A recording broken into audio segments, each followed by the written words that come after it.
আর খেজুর গাছের একটা জিনিস আপনাদের দেখাই, কে বলতে পারবেন এটা আসলে কি? আসসালামু আলাইকুম, welcome to my new another blog. আজকের ব্লগটা আবার অন্যরকম হতে চলেছে, কারণ আজকে আমাদের পরিচর্যা করার দিন। কি পরিচর্যা? এই যে গাছপালা পরিচর্যা। এটা হচ্ছে কিসের গাছ বলেন তো? মালটা। মালটার গাছগুলো ভালো আছে, খারাপ নাই, মোটামুটি গাছগুলো চেহারাও ভালো আছে, আবার ফলও ধরছে একদম থোকায় থোকায়। এই যে আবার নতুন ধরতেছে, এই যে এখানেও কিছু নতুন ফল আসছে।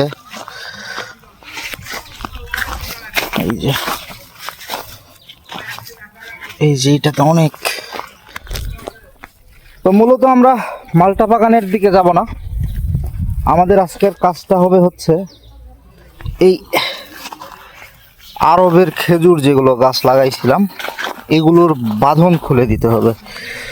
আসলে এগুলো বেশ কিছুদিন আগে লাগানো হয়েছে, কিন্তু এখনো এই যে দেখেন খেজুর গাছের কিন্তু আসল রূপে চলে আসলো খেজুর গাছ। তো এরকম করে খুলে না দিলে গাছগুলো বেশ কিছুদিন হলো লাগানো হয়েছে, দেখতেছি যে মানে তেমন একটা গ্রোথ নাই। মোটামুটি 5টা গাছ লাগানো হয়েছে বাগানে, মানে কোনো গ্রোথ দেখতেছি না। তো চিন্তা করলাম যে গাছগুলো হয়তো বা এই যে ওরে বাবা খুব রিক্সি, এই যে এইভাবে নাম মেলে দেওয়ার কারণে গাছের গ্রোথ হচ্ছে না। এটা হচ্ছে মরিয়ম খেজুরের গাছ। এই যে এখন কত সুন্দর লাগতেছে। আর একটা গাছ আছে ওই পাশে, হাঁপাই গেছি, একটু কাজ করাই। এই যে আর একটা, এইটাও সেম একই অবস্থা।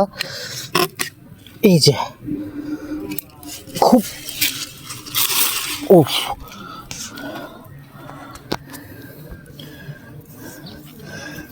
এই যে আউ,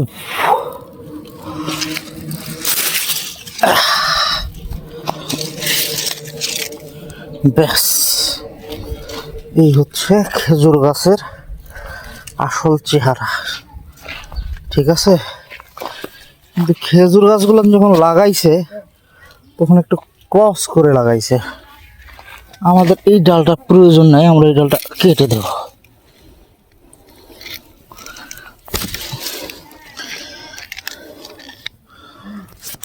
আর এই যে খেজুর গাছের পোকা।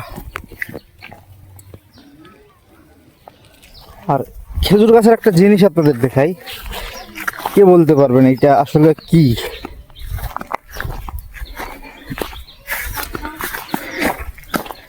এই হচ্ছে খেজুর গাছের গোড়া, আর গোড়া থেকে দেখেন কত সুন্দরভাবে আবার গাছ বের হয়েছে। এই গাছটা নাকি আমার জানা মতে, মানে আমি যতটুকু শুনছি আর কি, এই গাছটা নাকি খুব দামি হয়। আসলেই কি তাই? যদি কেউ জেনে থাকেন অবশ্যই জানাবেন। তো যদি জেনে থাকেন অবশ্যই জানাবেন, ঠিক আছে? তো সবাই ভালো থাকবেন, সুস্থ থাকবেন। ভিডিওটা আজকের মতো এখানে শেষ করছি। আল্লাহ হাফেজ।